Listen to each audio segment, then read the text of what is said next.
이렇게 다시 뵐 수 있어서 너무 감사드립니다. 네, 이 교회는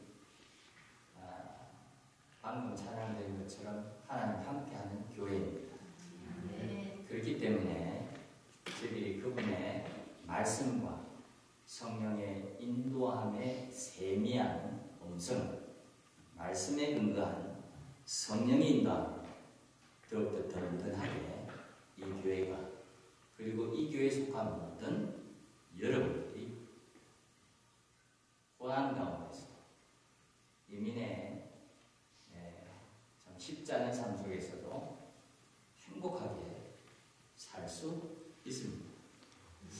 제가 목회를 할 때에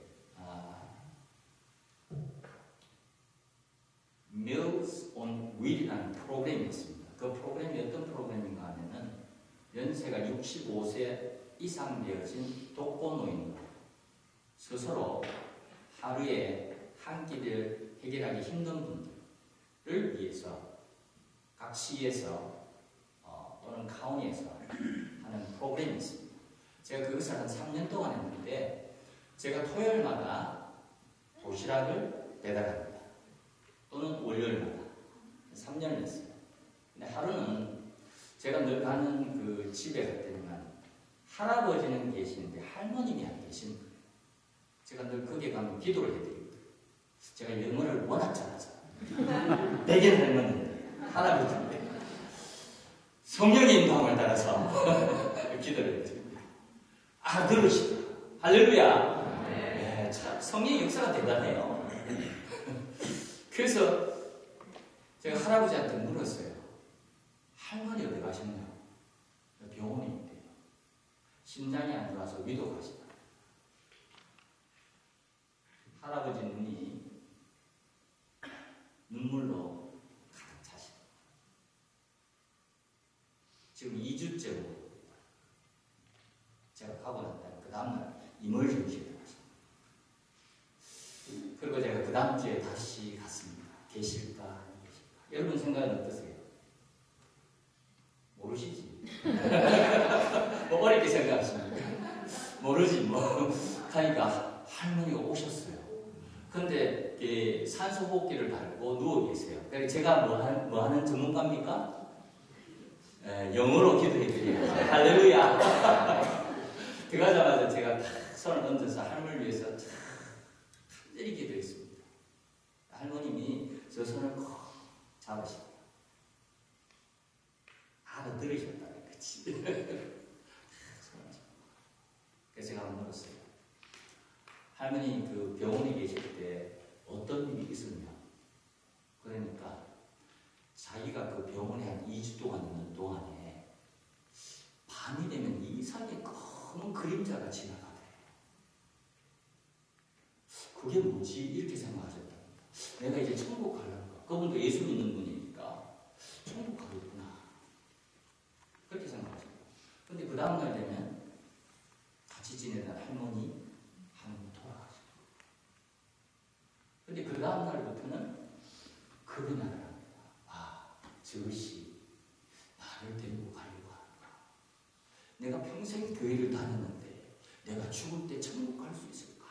그런 고민이 되더랍니다. 그래서 그 침상에서 움직이지도 못하는 분이 누가 휠체어 태워줘야 움직이시고 뭐 밥도 먹을 수 있고 화장실도 갈 수 있는 분이 누워서 하니까 그렇게 기도를 했어요. 근데 어느 날 밤에 하늘이 확 열리면서 그분 말씀이 뭐냐면 빛이 확 보이더라고요. 그때 속으로 생각했대요. 나 이제 죽어도 천국 가겠구나. 천국. 40년, 50년 평생을 교회에 헌금하고 미국 분들은 새벽기도가 없어요. 할렐루야. 새벽기도가 없어요. 아침 조찬 기도에 성경 공부, 큐티 모임. 우리도 그렇게 했으면 좋겠어요. 여기는. 새벽기도 좀 천천히 하시거나 하시고 또 하지 마는 건 아니에요. 오해하지 마시고 밤에도 하시고 그래야 되는데 무슨 얘기했죠 제가? 그렇지. 지금 왜 죽어 천국 간다. 확실히 딱 오시더라고요. 확실히. 그리고 집에 오십니다. 근데 제가 기도하는데 할아버지도 사실 우리 알잖아요. 미국 오래 살면 그 백인들이 그 인종차별 보이자기 많잖아요. 근데 저는 영어를 그렇게 잘하는데도 좋아해 주더라고요. 그래가 그 할아버지하고 얘기하고 커피 한 잔 마시고 나왔는데요. 저 여러분들이 일어나서 또 여기서 또 새롭게 정착하시는 분들 있을 텐데 뭐 붙들고 저희들이 살아야 될까요? 세월은 가잖아. 뭘 붙들고. 근데 문제는 내일을 알 수가 없습니다. 저희들. 언제 주님 저희들을 보실지. 우리 사업이 어떻게 될지. 직장이 어떻게 될지 우리가 내일을 알 수가 없어요. 근데 그 할머니 고백처럼 내가 평생 교회를 다니는 저 일이 나에게 일어나면 어떡하지? 천국 갈 수 있을까? 여러분도 어떻게 확신을 할 수 있을까요? 여러분들이 그 할머니처럼 그런 경험을 겪게 되면 두렵지 않을까요? 그래서 사도 바울이 그런 말씀하시다. 두려움으로 너희 구원을 어떻게 하라? 이루어 가라라고 현재형으로 얘기하고 있습니다. 끼어서 항상 어떻게 하라? 내가 정말로 구원을 받았는지 안 받았는지 확인하면서 살아야 될 필요가 있는데 그거 모르는 건 없거든요.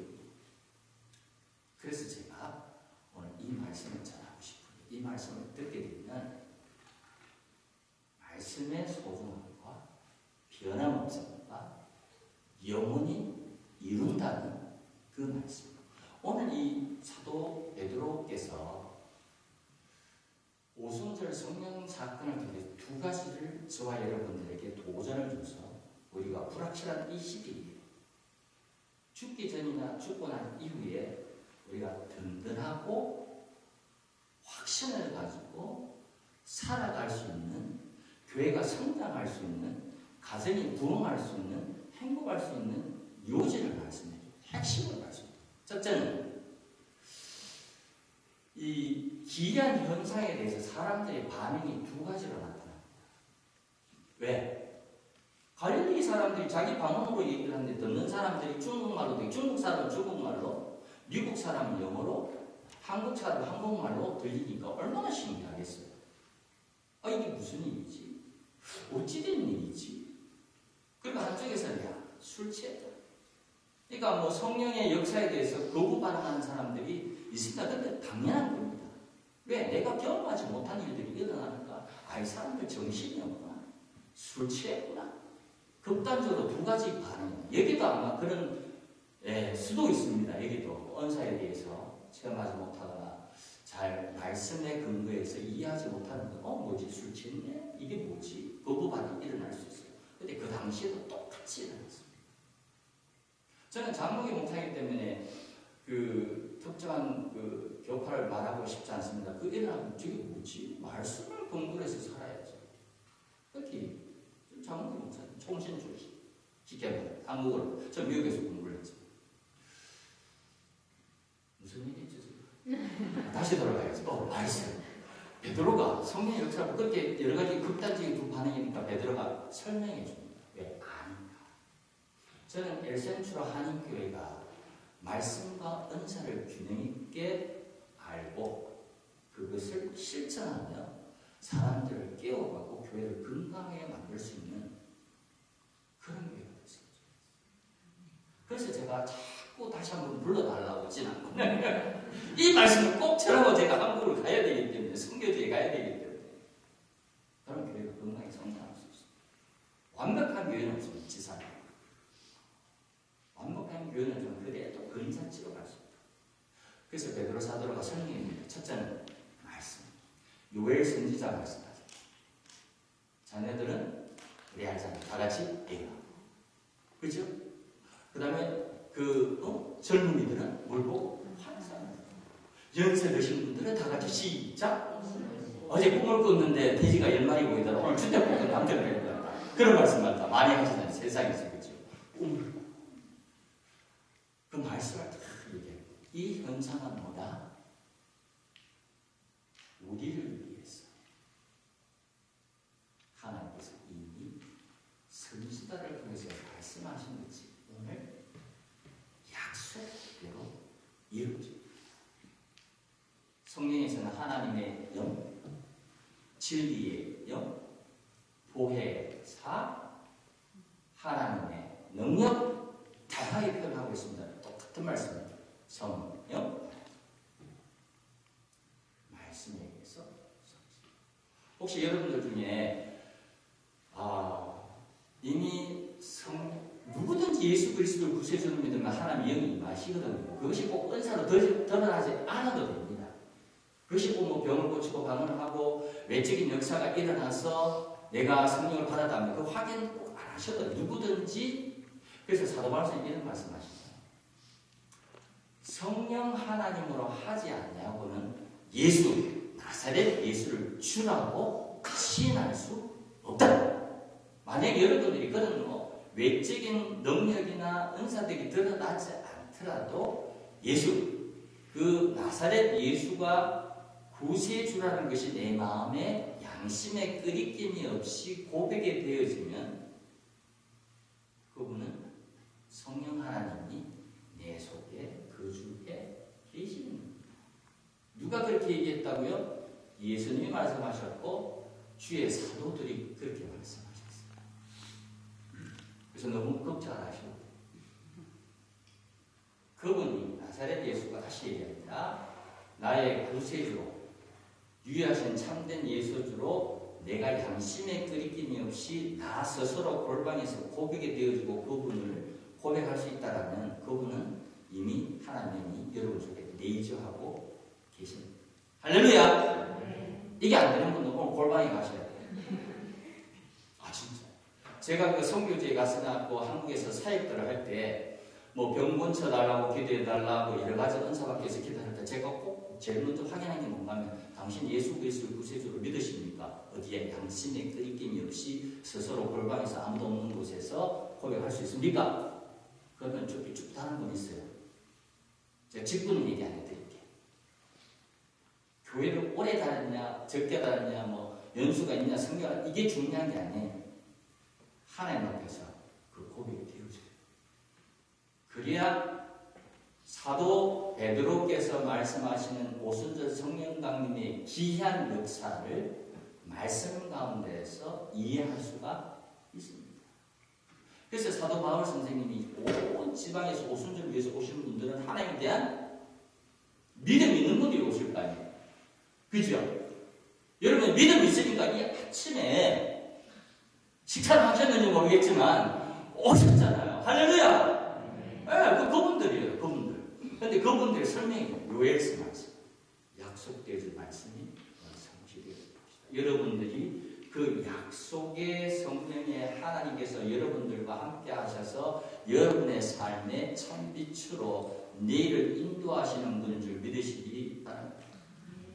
술 취했다가 아니라 하나님 약속의 성취가 생명의 진리의 말씀, 영원히 변하지 않는 말씀, 우리에게 소망이 되는 말씀을 근거로 기록되어진 이 사건이 사실이라는 것을 받아들일 수 있기를 주의 이름으로 다시 한번 축원드립니다. 말씀 중 많은 은사주의자들이 조심해야 될 것이 있는데 예언이나 환상이나 꿈의 근거를 두고 하는 은사사역은 마치 기초가 없는 사역과 똑같은 것입니다. 사도 베드로는 그것을 정확하게 알고 있었어요. 남들은 기이하다. 어떤 사람들은 술 챘네라고 얘기하지만 사도 베드로는 철저하게 구약의 하나님의 말씀을 근거로 시편을 이해하고 요엘서를 이해하고 선지서들을 이해해서 그 사건을 했습니다. 저는 여러분들이 그런 하나님의 은혜로 말미암아 사도 베드로와 같은 그런 영적인 말씀의 시야가 열려서 이 교회가 더욱더 서로 살아가고 서로 섬기고 함께 아파하며 교회를 건강하게 세워가실 수 있기를 주의 이름으로 축원합니다. 말씀 중 변함이 없고 성취가 되고 그래서 요한계시록 보면 사도 요한께서 이렇게 말씀하십니다. 이런 환란에 대해서 쭉 열거를 하시면서 그 핵심 단어가 딱 두 단어입니다. 인내와 약진다. 그 믿음은 어떤 믿음일까요?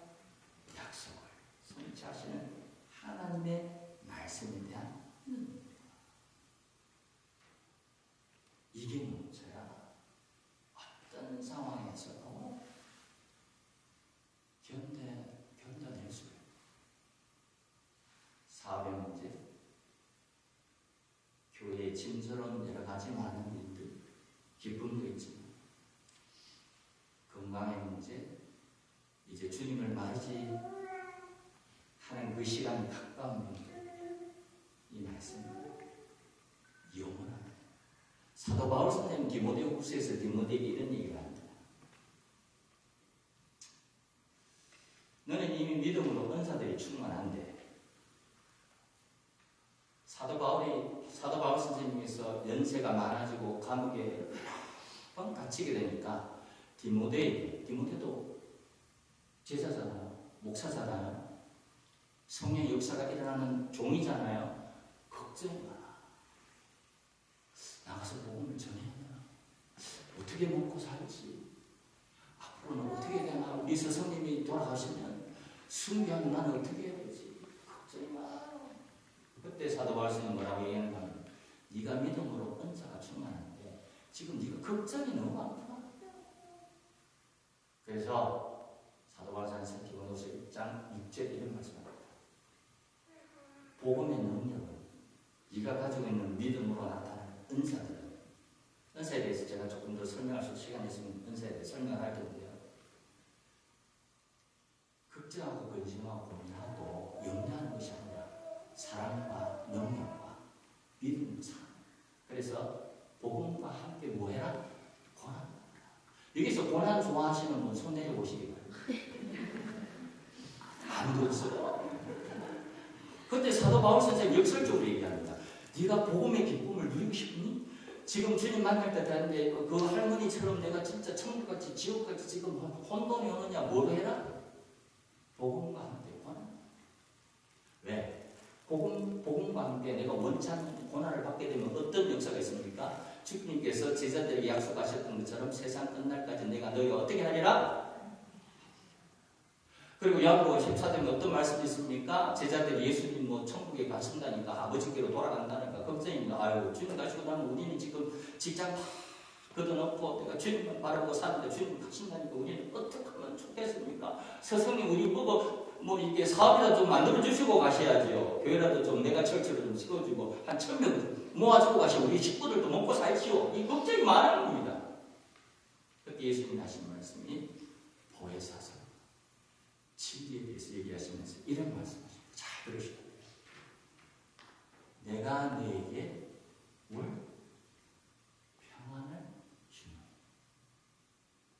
이것은 세상이 주는 것과 똑같다. 할렐루야.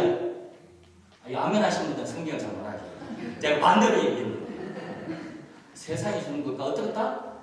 다르다. 그게 무슨 말씀입니까? 복음과 함께 비록 걸어갈 때 고난이 있고 힘듦이 있고 교회일도 참 기쁨으로 해야 되는데 속은 지금 다 썩어져가고 이걸 감당을 해야 되는데 쉽지 않은 거예요. 자녀들 키워야 되죠. 나도 노후 걱정도 해야 되죠.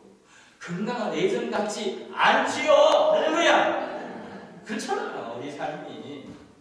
그런데 주님께서 약속하신 거라고요. 네가 성령을 받아서 내가 천국에 맨션 짓고, 틈이면 좀 되려면 모르겠어요. 우리 맨션은 천국. 아무도 안 좋아하시네. 한 10년째 지어드리셔야 될 것 같습니다. 그 충분히 내가 올 때까지 누가 계신다? 보혜사성 진리의 영이 너희와 함께 있어서 어떻게 하겠다? 복음과 함께하면 고난을 견딜 수 있는 은혜도 주고 믿음도 주고 충만케 하고 축복도 해주고 지켜주겠다. 할렐루야. 그래서 저와 여러분들이 말씀을, 약속된 생명에 기록된 이 말씀이 우리에게 생명이요 소망입니다. 이게 소망입니다. 하나가 제가 여러분들에게 내일부터 이제 사업 거둬치우고 기도를 올라가서 성경만 읽으라. 아니에요. 열심히 살아야 돼. 열심히. 자녀들을 위해서 손과 발에 땀이 나 나가면 열심히 돈 버셔야 돼요. 열심히 벌어야 돼요. 근데 어떻게? 소망이 많습니다. 또 힘들 때마다 주님. 네, 괜찮아요. 여러분, 지난번에 남편 아내 만나서 참 사랑으로 아직까지 사시잖아요. 지금. 비가 오나 눈이 오나 슬플 때나 기쁘나 쉽지 않아요.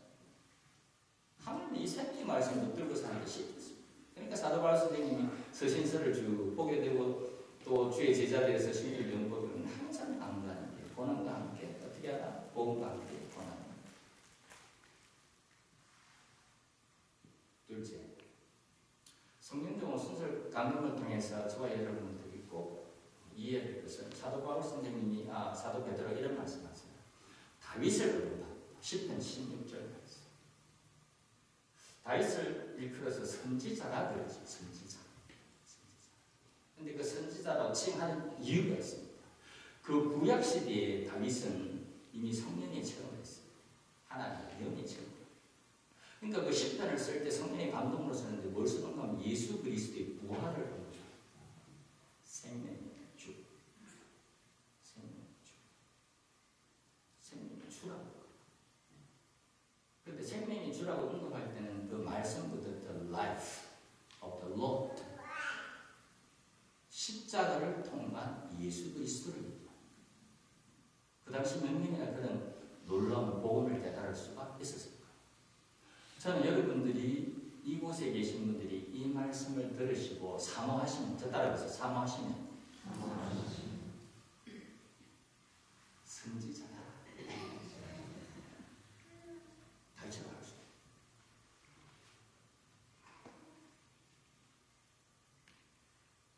사도 베드로께서 선생님께서 다윗을 일컬어서 지금 일어나는 퍼나머나 성령의 강림 사건으로 기이하거나 술쳤다고 하는 이 사건들을 설명합니다. 근데 이것이 어떻게 되느냐? 예수님께 제자들이 이런 말씀하잖아요. 내가 아버지께로 가는 것이 너희에게 어떻게 하다? 유익하다. 왜냐? 내가 아버지께 가면 아버지께 구해서 하나님의 영 성령을 너희에게 보내줌으로 말미암아 그분 구약에는 외적인 역사, 삼손처럼 힘이 세거나 말씀을 깨닫거나 또는 요단강을 가를 수 있는 그런 엄청난 역사들을 이루는 외적인 역사가 어떻게 된다? 이제 내주의 역사죠. 이해하셨죠? 외적인 역사가 내적인 역사예요. 왜? 성령께서 내 속에 내주에 계시니까. 내 속에서 각 여러분들이 이제 대제사장이에요. 여러분들이 하나님의 종들이 돼요. 그래서 내가 믿음으로 구하면 어떻게 한다? 내가 너에게 응답하겠다. 역사하겠다. 충만하겠다. 하나님의 영광을 드러낼 수 있도록 도와줍니다. 할렐루야. 아무도 아멘 안 하시나? 이럴 때는 신나게 아멘 하시나? 주일이라서 그런다. 다음에 금요일 하고 그래가지고 사도 베드로가 다윗을 성령의 이 오늘 오순절의 역사는 예수님의 제자들에게 약속한 대로 약속하신 성령이 오셔서 일어나는 현상이다. 이야. 그런데 베드로가 그 듣는 사람들 양심을 팍 찔러줬고 그래서 너희들이 죽였잖아. 그 줄을. 그 사람들은 성령에 대해서 알거든요. 왜? 오순절날 하나님 때문에 예배드리러 온 사람들이니까 대단한 열정입니다. 엘센트로까지 오셔서 예배드리니까 할렐루야! 이런 열정인 거예요. 그 얘기를 듣는 사람들이 신앙은 있잖아요. 신앙이 있다고 그러니까 새벽 기도도 하고 하나님 앞에 구별도 하기도 하고 열심히 어떻게든 힘든 이민의 삶 가운데서 내가 좀 살아보려고 하는 붙드는데 그들에게 얘기하는 너희들이 주였잖아. 너희들이 교회를 힘들게 했잖아. 너희들이 자녀들에게 힘들게 했잖아. 집에 했잖아. 양심을 억지르는 겁니다. 그때 그들이 하는 얘기가 뭔가 하면 그러면 우리가 어찌해야 하겠습니까?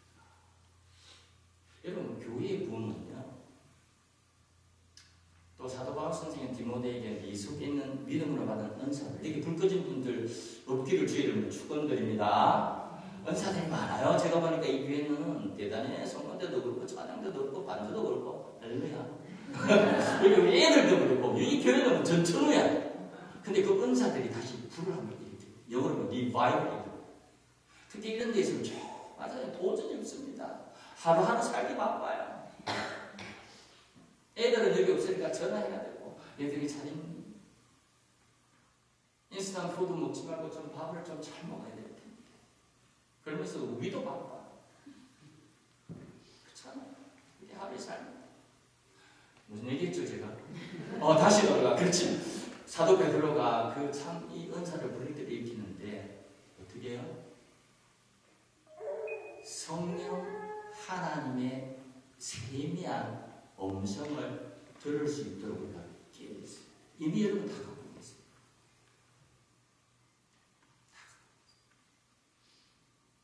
단지 저와 여러분들이 오늘 이 말씀을 통해서 해야 되는 것은 뭔가 하면 다시 부를 때 일어나야 돼요. 원망하는 것, 불평하는 것, 걱정하는 것, 사변은 자는 어떤 사람은 어떤 정도의 차이는 있을 거죠. 근데 그것을 주님께서 오늘 말씀드린 때가 되어 깨달아. 다시 그 은사를 부를 듯 일으켜라. 사모하라. 왜냐? 이 사건은 현실적인 사건인데 예수님이 약속하신 대로 이 약속하신 성령의 역사로 이런 기념습니다. 이런 거죠. 그분이 오면 우리와 우리의 교회와 우리의 사업이 힘들고 어려지면 견디며 인내하면 다시 한번 우리도 살고 하나님 나라는 확장되어질 수 있다. 그렇지? 두 가지. 말씀과 요엘서 말씀과 예수님이 약속하신 약속의 성령이 임함으로 이런 현상이 나타나는 것을 설명해 주므로 말아. 듣는 자들로 하여금 야! 나 이렇게 살아서는 안 되겠구나. 주일 9시 되면 가야지. 8시에 내가 정신없이 막 챙겨가 교회 와가지고 앉아서 좀 말씀이 좀 준비가 안 되면 좀 더 주무시고. 듣기 싫으면 닫아버리고. 깨요. 알기 때문에. 가 아니야. 저는 에센스로 하는 교회가 부흥하되 건강하게 부흥했으면 좋겠어요. 그러면 두 가지 어떻게 해요? 말씀. 둘째, 기도했어요. 성령의 역사인지 내 욕심에서 일어나는 역사인지 내 신념에 의해서 일어나는 내가 부자 되고 싶다. 부자 다 될 수 있나요? 열심히 살아요. 그런 게 아니라는 거죠. 성령의 하나님 마태복음 6장에서 말한 것처럼 먼저 그의 나라와 이를 구하면 어떻게 됩니다? 성령의 소욕을 쫓아서 살아가면 영생이 기다리고 육체의 소욕을 쫓아서 살아가면 뭐라고요? 쓰러질 것을 구한다. 그 말씀입니다. 너희가 먼저 그의 나라와 의를 구하면 쉽게 되나요? 성령의 인도함 없이. 그럼 하나님 뭘 약속하셨어요? 너희가 염려하는 모든 것을 채워줘. 예수님은 30대, 60대. 이삭은 실제로 100배의 축복을 농사지. 저는 그런 은혜가 여러분들에게 주의 이름으로 축원드립니다. 하나님입니다. 은사는 두 가지인데요. 하나는 외적인 은사, 병 고치고, 방언하고, 통변하고, 예언도. 그런데 내적인 은사가 있어요. 그것은 여기에 많은 분들이 그 은사들을 갖고 계십니다. 섬기는 은사, 봉사하는 것. 오늘 사도행전 그 마지막 부분이 보면요, 제가 이걸 하나 보여드려야 될 것 같은데,